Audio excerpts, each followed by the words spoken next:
masuk dan menjadi kesadaran jiwa inti Anda, maka wiridan Anda la ilaha illa ana. Ana di situ bukan ana ainun najib. Karena ainun najib sudah larut, sudah habis, sudah tidak ada. Yang ada hanya Allah. Nah, Siti Jenar dulu kurang canggih bahasanya sehingga dia lain sama warna yang lain.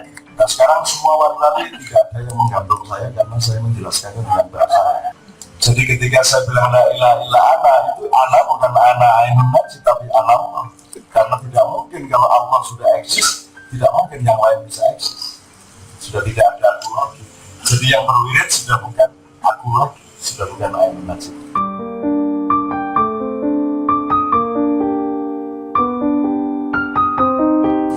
Kita ini dari tadi sama Tuhan itu asal saja. Kita belum pernah meletakkan Tuhan sebagai, karena ada tiga kemungkinan. Tuhan sebagai pihak ketiga, Tuhan sebagai pihak kedua, Tuhan sebagai pihak pertama. Seluruh acara-acara yang diselenggarakan manusia biasanya meletakkan Tuhan sebagai pihak ketiga. Jadi kalau bahasa Indonesia orang ketiga ya, nya, jadi dia.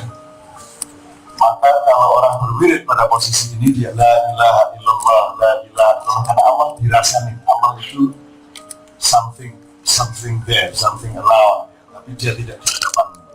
Kalau Allah di hadapanmu, wiridannya la ilaha illa anta, la ilaha illa anta, karena Allah berhadapan sama Anda. Nah, nanti kalau Allah masuk dan menjadi kesadaran jiwa inti Anda, maka wiridan Anda la ilaha illa ana. Ana di situ bukan ana ainun najib. Karena ainun najib sudah larut, sudah habis, sudah tidak ada. Yang ada hanya Allah. Nah, Siti Jenar dulu kurang canggih bahasanya sehingga dia lain sama warna yang lain. Nah, sekarang semua warna tidak ada yang menggantung saya karena saya menjelaskannya dengan bahasa.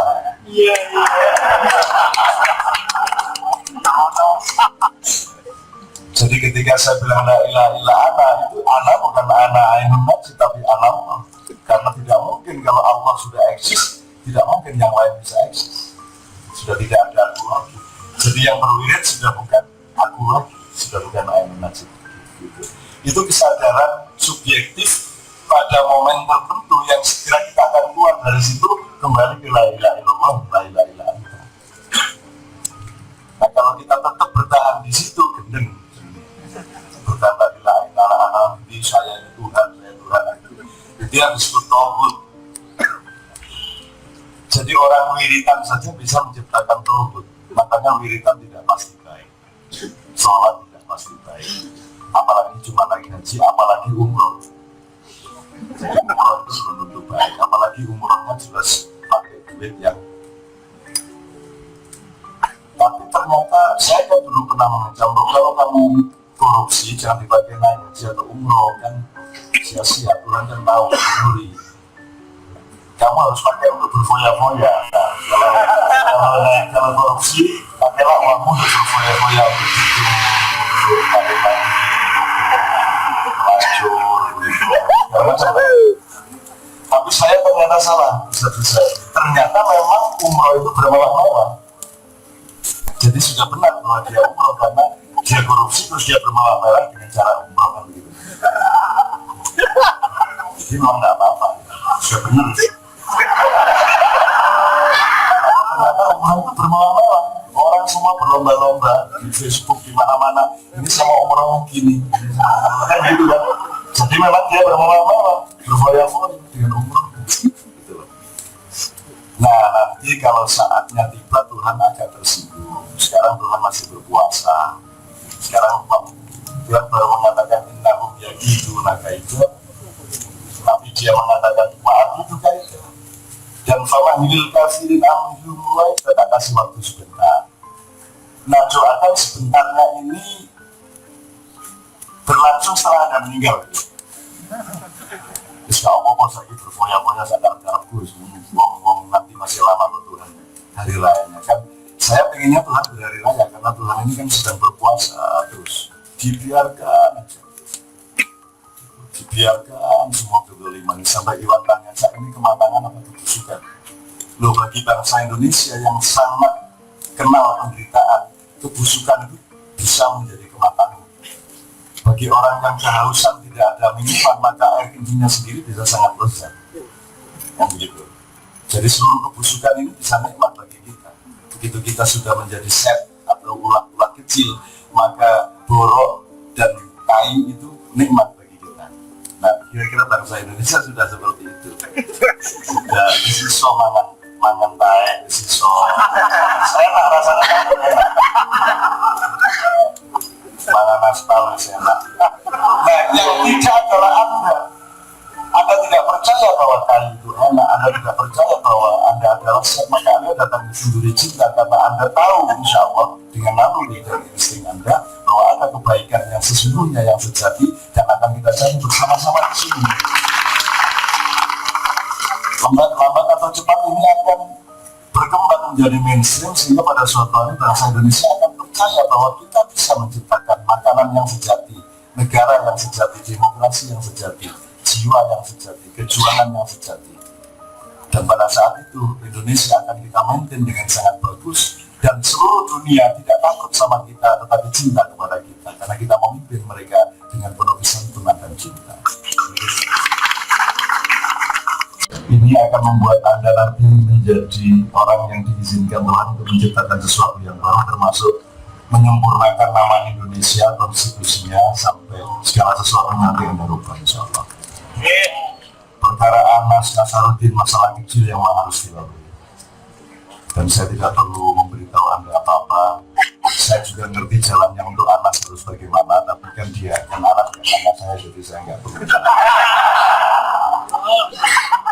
Saya barusan sudah menunjukkan hal-hal yang macam-macam dan saya lihat ada jalan yang bagus untuk Nasaruddin maupun Anas. Tapi ya saya masuk mau normal untuk menjawab sesuatu yang tidak ada pertanyaannya. Jadi saya Senduri Cinta aja, yang penting bisa melihat wajah-wajah yang nanti akan dihindarkan Allah dari bahaya, dari azab, dari yang akan terjadi dalam waktu yang tidak terlalu lama lagi. Itu yang pertama. Yang kedua, saya ini kesini tadi niatnya untuk terus untuk ngaji.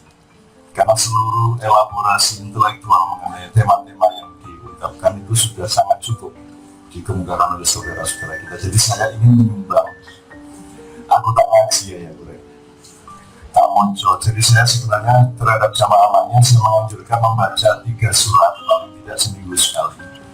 1 Al-Hasyr juz 28. Nanti pada ayat law anzalna hadzal qur'ana ala jabalin la ra'aytahu khashi'an mutasaddian min khasyatillah wa tilkal amsalu nadribuha lin-nas la'allahum yatafakkarun, diulang 19 kali. Kenapa 19 kali? Kapan-kapan saya kasih tahu.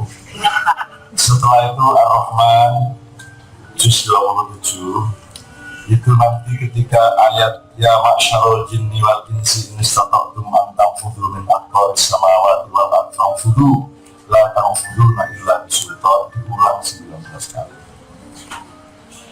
Terus yang terakhir Yasin pada ayat salamun qawlan min rabbir rahim mamtazul yawma ayyuhal mujrimun alam ahad ilaikum ya bani adam alla ta'budu syaitana innahu lakum aduwwun mubin wa dunia hadza siratal mustaqim, diulang 19 kali. 3 surat ini saya pilih karena pertaruhan yang ada hari ini, pertaruhan tidak hanya pertaruhan horizontal ini, tapi juga pertaruhan dialektis antara bumi dengan langit. Kalau nanti saya mengaji yang beragama bukan Islam, tolong bergembira karena kami mengaji ini agar supaya kami lebih cinta kepada Anda, agar supaya bangunan cinta di dalam jiwa kami lebih luas, lebih mendalam, sehingga bisa merangkul Anda semua, termasuk PKI tersopo sekarang setan pun saya tampung karena setan itu tidak pernah pura-pura dan tidak pernah menutupi kan begitu. Setan lebih jujur dari sebagian manusia. Setan tidak melakukan tugasnya kalau Allah tidak memerintahkannya, sehingga setan-setan Arab itu sekarang yang paling frustrasi karena jamaah haji Indonesia inden sampai 8 tahun. Jadi jumlah jamaah haji terbanyak dari Indonesia, dan begitu ada lempar jumlah atau lempar setan, Itu setan-setan Arab sudah sepasang kotak sepadu. Sesama setan dilarang saling melempar.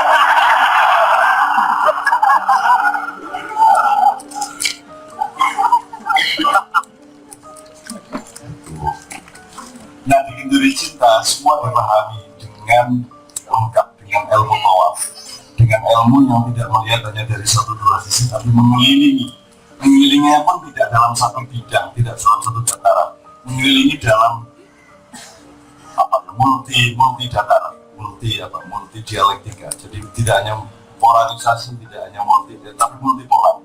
Jadi mengelilinginya siklikal, spiral segala macam. Itulah ilmu maknya, sehingga siapapun yang tampil di sini, kata Roni tadi, jangankan pemusik yang bagus seperti tadi, lagi ini udah ilmu. Betul enggak? Kalau sekarang taruh aja dari sini set, itu pasti terjadi diskusi karena Anda sudah menjadi manusia masa depan Indonesia, pasti ke tangan Anda yang bisa diselakkan. Jadi saya sekarang sudah tinggal berdiri, tidak ada masalah. Cuma ada satu kelemahan kita, makanya saya tadi ngajak ngaji. Dua kelemahan. Yang pertama, kita ini dari tadi sama Tuhan itu mengasani saja. Kita belum pernah meletakkan Tuhan sebagai, karena ada tiga kemungkinan: Tuhan sebagai pihak ketiga, Tuhan sebagai pihak kedua, Tuhan sebagai pihak pertama. Seluruh acara-acara yang diselenggarakan manusia biasanya meletakkan Tuhan sebagai pihak ketiga. Jadi kalau bahasa Indonesia orang ketiga ya, jadi dia. Maka kalau orang berwirid pada posisi ini, dia la ilaha illallah, la ilaha illallah, karena Allah dirasain, Allah itu something there, something around, tapi dia tidak di hadapanmu. Kalau Allah di hadapanmu, wiridannya la ilaha illallah, la ilaha illallah, karena Allah berhadapan sama Anda. Nah, nanti kalau Allah masuk dan menjadi kesadaran jiwa inti Anda, maka wiridan Anda la ilaha illallah. Ana di situ bukan ana ainun najib, karena ainun najib sudah larut, sudah habis, sudah tidak ada. Yang ada hanya Allah. Nah, sesi jenar itu kurang canggih bahasanya, sehingga dia lain sama warna yang lain. Nah, sekarang semua warna tidak ada yang menggantung saya, karena saya menjelaskannya dengan bahasa.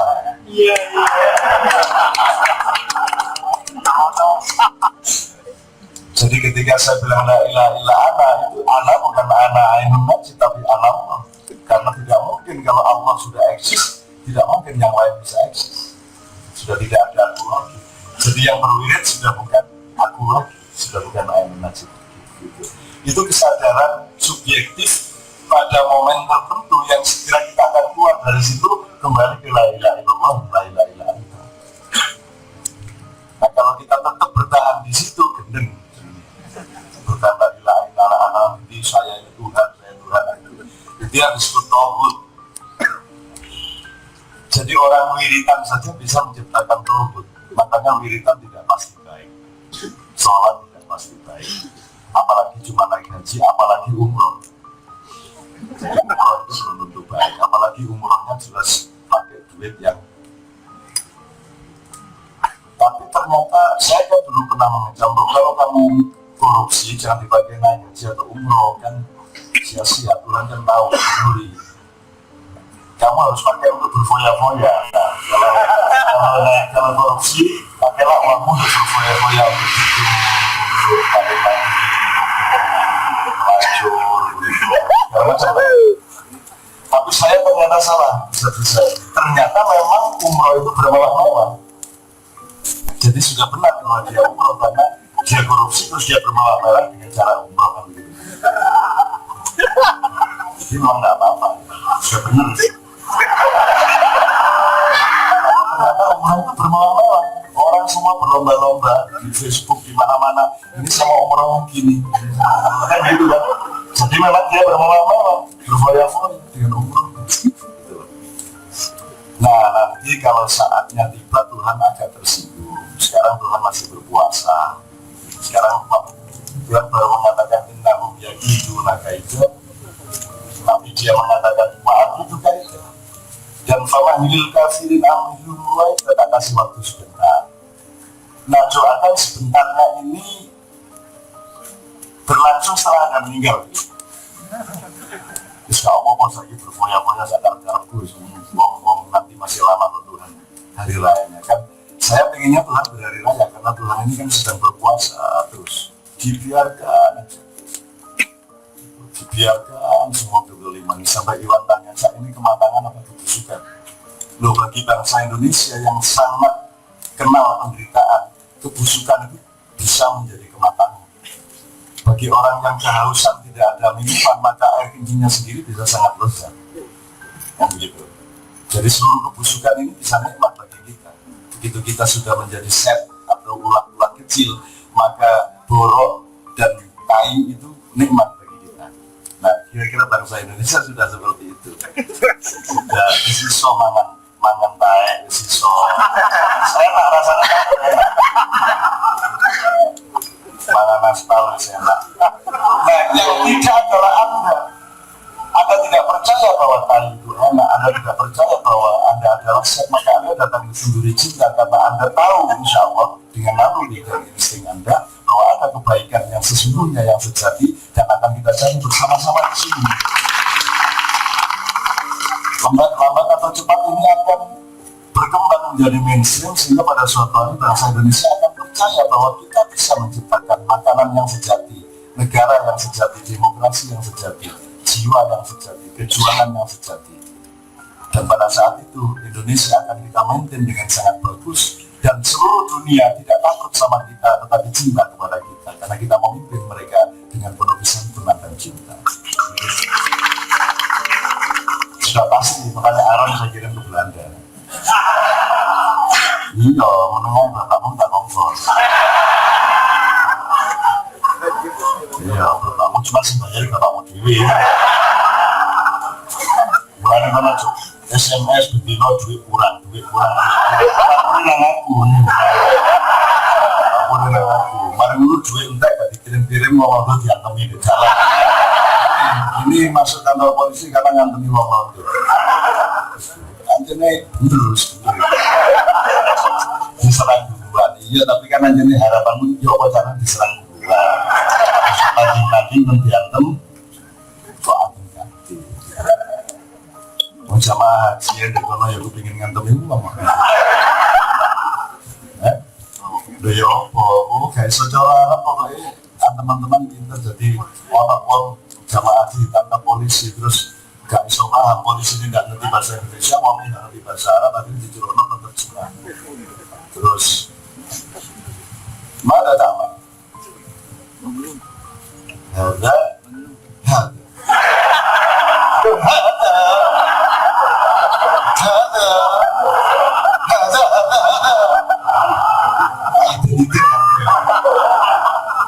makanya kita ada dong. Kamu di luar negeri harus pintar-pintar ya. Kamu itu seniornya.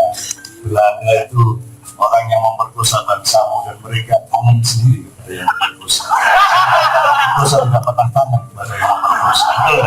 Jangan coba-coba menjajah bangsa Indonesia karena kamu akan kamu akan kalah kabut rindu kepada bangsa Indonesia. Jangan pasukan sekutu berani-berani masuk sini. Silakan masuk Libya, masuk Irak, masuk Afghanistan, masuk Pakistan, tapi jangan coba-coba masuk Indonesia. Kamu sampai sini, kamu akan jatuh cinta. Kamu akan kawin di sini. Dan kalau kamu melakukan kekerasan di sini, saya akan melarang tentara atau polisi untuk melatih kamu. Saya akan panggilkan penganggur-penganggur untuk melatih. Jumlah penganggur di Indonesia dibanding jumlah pasukan sekutu kira-kira 50 kali lipat. Penganggur disuruh pulang air ya, dulu tanya wes sama pusatnya.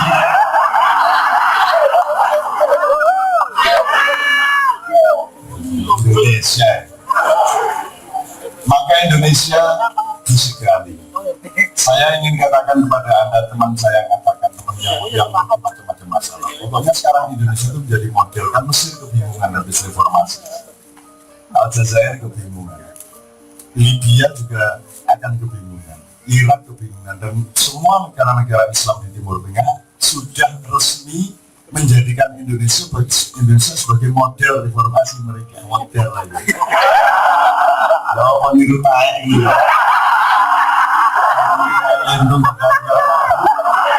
Ini benar-benar melamu ya, apa mau kita itu idaman mereka. Tapi sebenarnya ada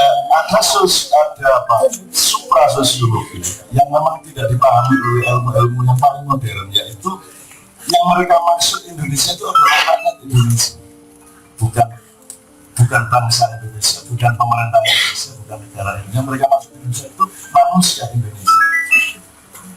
Manusia Indonesia itu betul-betul belum ada ilmunya. Jadi belum ada riset, belum ada melahirkan dokter, belum ada, tidak bisa. Sebab di Indonesia itu anti identifikasi. Padahal seluruh disiplin akademis itu harus jelas identifikasi permasalahannya. Ya, pendataan. Dari pendataan itu harus masuk. Ada anjing sekian, ada ayam sekian, ada babi sekian. Terus dianalisis. Begitu menganalisis, kok gini. Loh iya tadi itu bukan babi, yang itu anjing. Tapi dia bunyinya kayak babi. Indonesia. Itu pendataan itu salah. Dibikinnya haji duduk. Malingan ya. Dibikinnya wakil rakyat duduk, harus wakil rakyat tapi duduk itu. Duduk itu sama ia tuh Sarifin. Rombongan maling. Sampai sih salah dong. Jadi belum sampai analisis, belum sampai hipotesis, belum sampai konklusi, udah salah. Pendataan itu sudah salah di Indonesia. Dia presiden cari sopo.